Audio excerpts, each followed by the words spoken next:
Hello friends, welcome to study with myself Shanti. तो friends चलिए आज हम चैप्टर 16 देखते हैं। चैप्टर 16 है प्रकाश।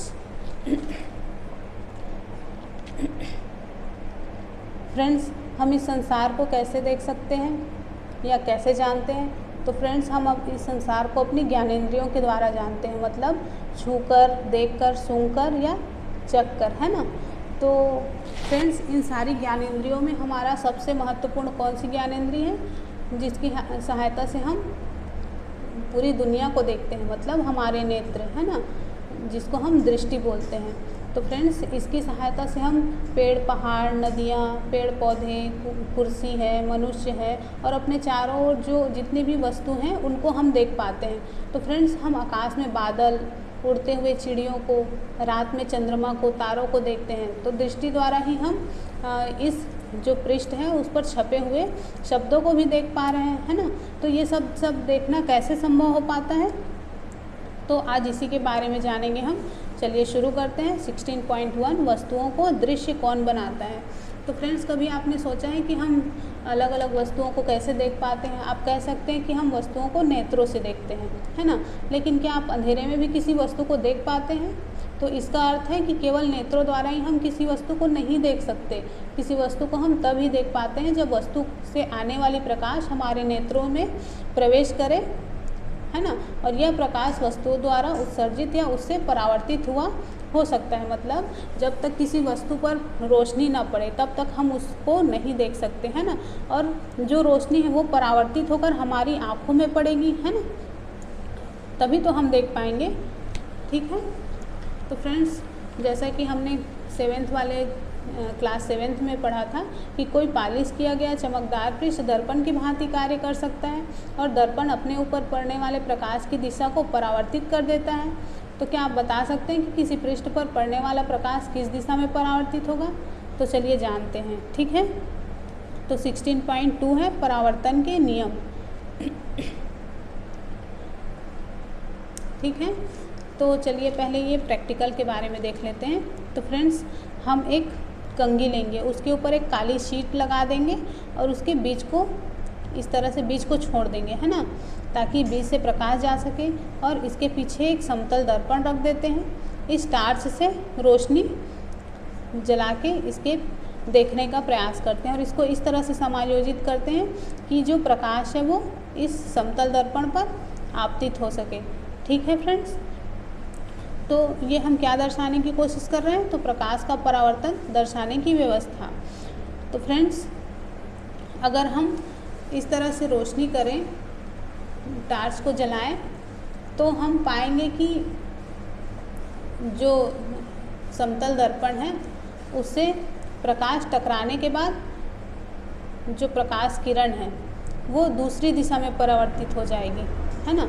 और किसी पृष्ठ पर पड़ने वाली प्रकाश किरण को क्या कहते हैं हम? आपतित किरण। मतलब यहाँ से जो प्रकाश किरण इस दर्पण पर पड़ रही है वो क्या कहलाएगी? आपतित किरण। और टकरा कर जो वापस आ रही है ना, दूसरी दिशा में, तो पृष्ठ से परावर्तन के पश्चात वापस आने वाली प्रकाश किरण को परावर्तित किरण कहते हैं। ठीक है। आपतित किरण और परावर्तित किरण आपको समझ में आ गया? तो चलिए इसका आरेख देखते हैं। अब इसको हम आरेख द्वारा कैसे दर्शा सकते हैं? तो ये एक समतल दर्पण है, ये आपतित किरण है ना जो उस दर्पण पर पड़ रही है, और ये परावर्तित किरण जो उसके द्वारा रिफ्लेक्ट कर दी जा रही है। ठीक है। और ये बीच में क्या है? तो ये अभिलंब है। तो ये अभिलंब क्या होता है? तो फ्रेंड्स, जिस बिंदु पर आपतित किरण दर्पण से टकराती है उस पर दर्पण से 90 डिग्री का कोण बनता है ना। ये जो देख रहे हो आप, 90 डिग्री का कोण बन रहा है। तो यह परावर्तक पृष्ठ से उस बिंदु पर अभिलंब कहलाती है। मतलब आपतित किरण जब यहाँ से टकराई और यहाँ पर परावर्तित किरण के बीच एक क्या बना? 90 डिग्री का कोण बना, है ना। और यही क्या कहलाता है? यही अभिलंब कहलाता है। ठीक है। तो चलिए आगे देखते हैं और इसके बारे में थोड़ा सा फैक्ट। फ्रेंड्स, आपतित किरण तथा अभिलंब के बीच कोण को आपतन कोण कहते हैं। मतलब इसके बीच जो कोण बनेगा, आगे के डायग्राम में देखते हैं।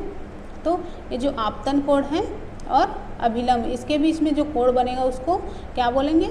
इसको आपतन कोण बोलेंगे, जिसको आई से डिनोट करते हैं।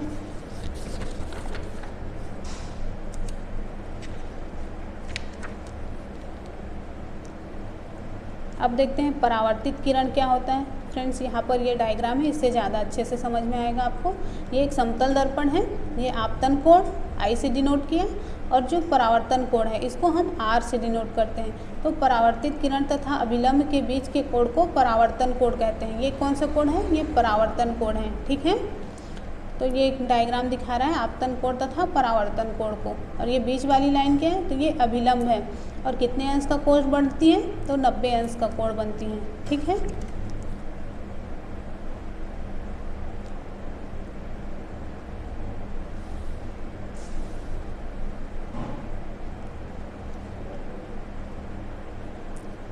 तो फ्रेंड्स अब हम आपतन कोण और परावर्तन आपतन कोण परावर्तन के नियम के बारे में जान लेते हैं थोड़ा सा। तो आपतन कोण सदैव परावर्तन कोण के बराबर होता है, इसे परावर्तन का नियम कहते हैं, ठीक है। मतलब डायग्राम फिर से देखिए, ये जो आपतन कोण है वो परावर्तन कोण के बराबर होता है ना, और इसी को क्या बोलते हैं? इसी को परावर्तन का नियम कहते हैं, ठीक है। और एक दूसरा नियम क्या है? तो आपतित किरण आपतन बिंदु पर तथा अभिलंब तथा परावर्तित किरण ये सभी एक तल में होते हैं। आप देख रहे हो ये सब एक ही तल में है।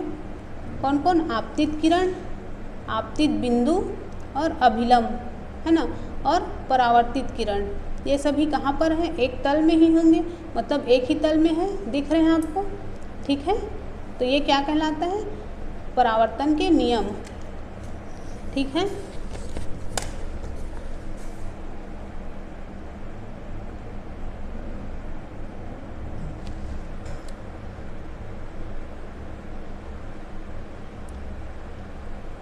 फ्रेंड्स अब हम देखेंगे समतल दर्पण में प्रतिबिंब का बनना। समतल दर्पण पे प्रतिबिंब किस प्रकार से बनता है इसके बारे में जानेंगे, ठीक है।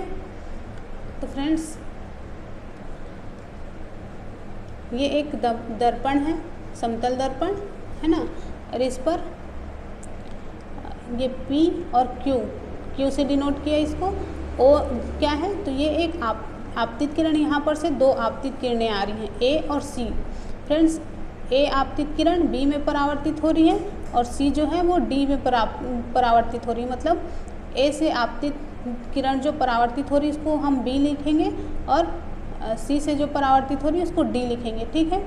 और यहाँ से कोई दर्शक है जो देख रही है, मानव नेत्र है, इसको हम E लिख दिए, ठीक है। तो कोई दर्शक अगर यहाँ से देखेगा तो उसको मान लो हम ये जो B और D है परावर्तित किरण है, इसकी रेखा को हम आगे बढ़ा देते हैं, और एक स्थान यहाँ पर I आएगा जहाँ पर ये दोनों बिंदु मिल जाती हैं, इसको हम I से डिनोट करते हैं, ठीक है।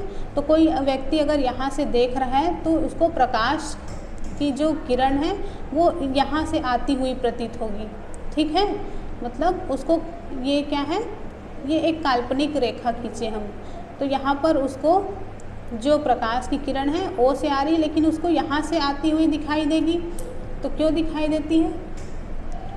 तो फ्रेंड्स क्योंकि परावर्तित किरणें वास्तव में I पर नहीं मिलती, है ना, यहाँ पर नहीं मिलती बल्कि मिलती हुई प्रतीत होती हैं।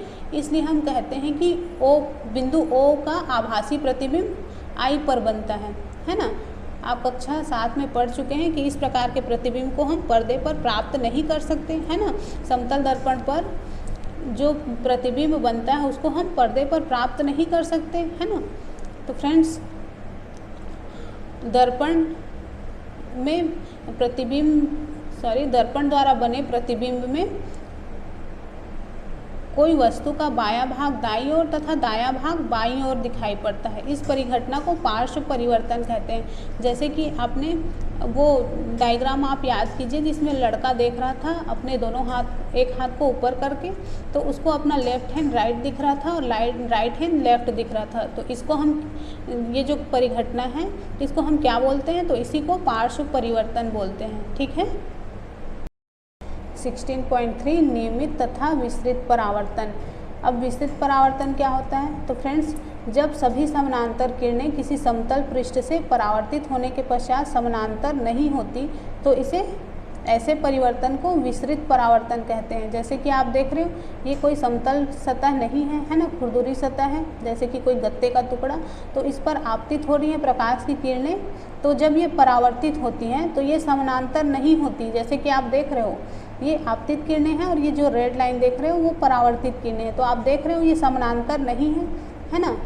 तो फ्रेंड्स याद रखिए कि विसरित परावर्तन में भी परावर्तन के नियमों का उसी तरह से पालन होता है, लेकिन प्रकाश का विसरण गत्ते जैसे जो परावर्ती पृष्ठ है उस पर अनियमितताओं के कारण होता है। ठीक है, जो विसरित परावर्तन है जैसे आप देख रहे हो वो किस कारण हो रहा है, तो गत्ते के जो अनियमित सतह है उसके कारण हो रहा है। ठीक है फ्रेंड्स,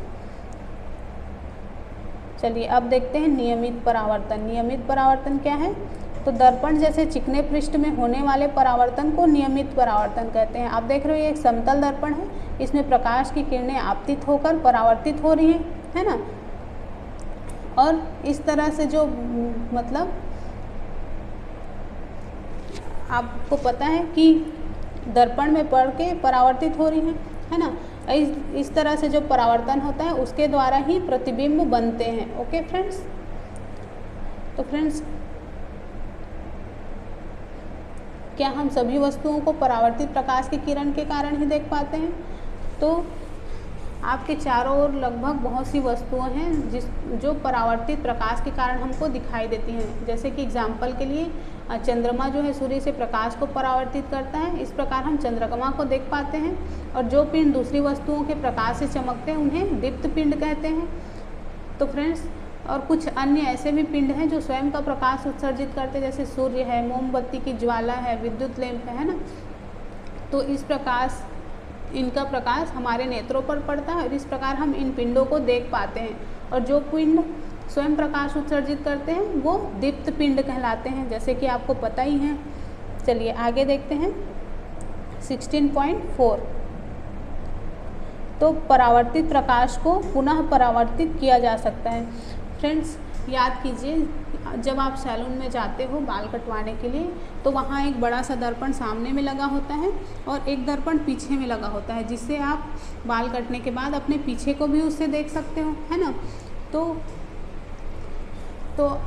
आप उससे देख सकते हो कि आपके बाल किस तरह से कटे हैं। तो क्या आप बता सकते हो कि आप अपने सामने मतलब सिर के पीछे के बालों को आप कैसे देख पाए।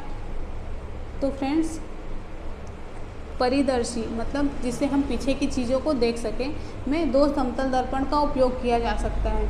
ठीक है, तो आप क्या बता सकते हैं कि दो दर्पणों में परावर्तन द्वारा उन वस्तुओं को देखने योग्य कैसे बना पाते हैं जिन्हें आप सीधे नहीं देख पाते। तो फ्रेंड्स इस तरह से जो परिदर्शी हैं उनका उपयोग पनडुब्बियों, टैंकों या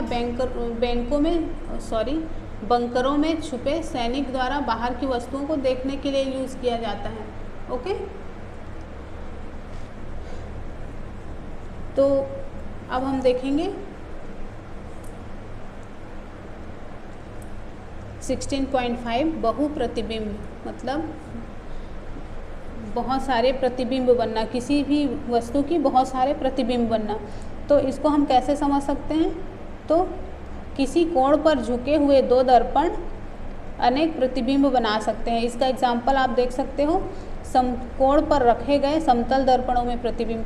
मान लो आप समकोण पर दो दर्पण को रखते हो, दो समतल दर्पण को, और उसके बीच एक सिक्का रखते हो, तो आप देखोगे कि उसके बहुत सारे प्रतिबिंब बनते हैं। इसी तरह एक दूसरे के समानांतर रखे समतल दर्पणों में बने प्रतिबिंब, मान लो आप दो समतल दर्पण को आमने सामने रखते हो, मतलब समानांतर रखते हो, तो उसमें देखोगे तो उसका मान लो उसके सामने मोमबत्ती रखते हो, तो उसमें आपको कितना प्रतिबिंब दिखेगा, आप बता सकते हो।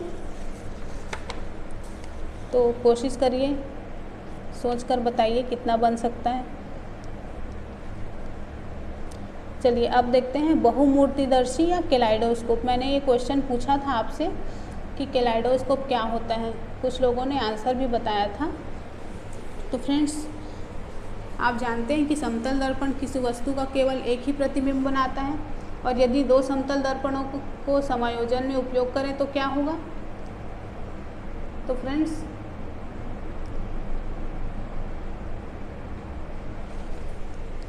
मतलब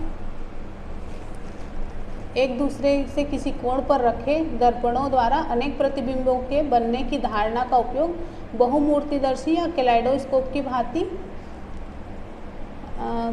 आकर्षक पैटर्न बनाने के लिए किया जा सकता है ना।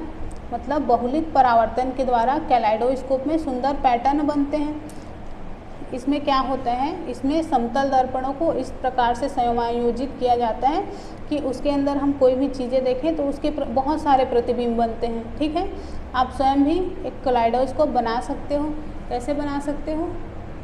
तो कैलेडोस्कोप बनाने के लिए दर्पण की लगभग 15 सेंटीमीटर लंबी और 4 सेंटीमीटर चौड़ी 3 आयताकार पट्टी लीजिए और इसमें जैसे ये चित्र में दिखाया गया है ना, उसी तरह से इसको प्रिज्म की आकृति में जोड़ लीजिए और इन्हें गत्ते या मोटे चार्ट पेपर की बनी एक जैसे ये बेलनाकार ट्यूब है ना, उसमें लगा दीजिए और ये सुनिश्चित कीजिए कि ट्यूब दर्पण की पट्टियों से थोड़ी लंबी हो, है ना। ये जो ट्यूब है ये दर्पण से थोड़ी बड़ी होनी चाहिए, है ना।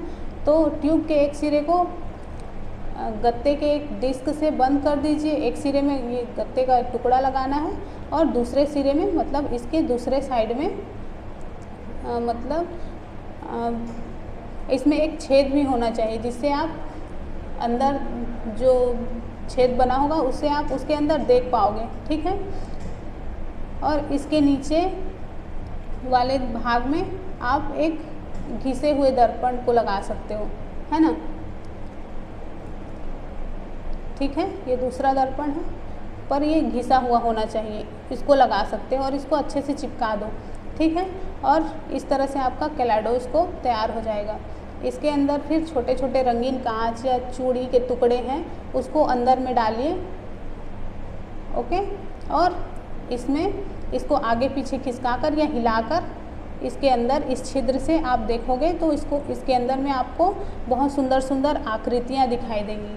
ठीक है, तो फ्रेंड्स इस तरह से आपका कैलेडोस्कोप तैयार है और जब आप इस छेद से झाँकोगे तो आपको कई तरह के पैटर्न दिखाई देंगे। तो कैलेडोस्कोप की एक और विशेषता यह है कि आप कभी भी एक पैटर्न दोबारा नहीं देख पाएंगे। ठीक है, और दीवारों मतलब इसको आप और भी डिज़ाइन उधर चिपका के इसको और अच्छे से बना सकते हो। फ्रेंड्स इस कैलेडोस्कोप का यूज़ कहाँ कहाँ है, तो जो खिलौने वगैरह बनते हैं, खिलौने वगैरह, तो वहाँ पर इसको और आकर्षक बनाने के लिए खिलौने वगैरह हैं उसके रूप में यूज़ करते हैं आजकल। और कपड़ों पर अनेक प्रकार के पैटर्न बनाने के लिए, डिज़ाइन वगैरह हैं उसको बनाने के लिए भी ये कैलेडोस्कोप का यूज़ किया जाता है। ठीक है, तो अब देखते हैं 16.6 सूर्य का प्रकाश श्वेत या रंगीन।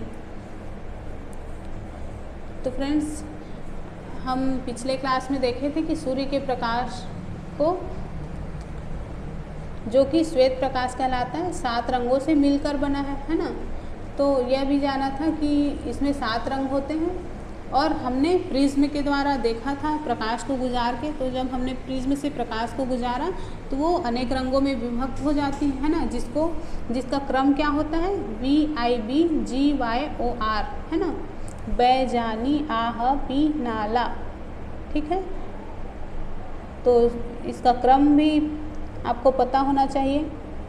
तो पहले क्या होगा, बैंगनी, फिर जामुनी, फिर नीला, फिर बैजानी मतलब आसमानी, फिर हरा, फिर पीला, फिर नारंगी और फिर लाल। ठीक है फ्रेंड्स, ये चैप्टर काफ़ी लंबा है तो इसको हम 2 पार्ट में कंप्लीट करेंगे। ओके, और यहाँ पर हम वीडियो को ख़त्म करते हैं और मिलते हैं नेक्स्ट वीडियो में। ठीक है फ्रेंड्स, वीडियो काफ़ी लंबा हो जा रहा है तो थोड़ा छोटा छोटा करके हम कंप्लीट करेंगे। ओके, तो वीडियो पसंद आया हो तो लाइक करना मत भूलिएगा। ओके, तो चलिए मिलते हैं नेक्स्ट वीडियो में। Bye bye.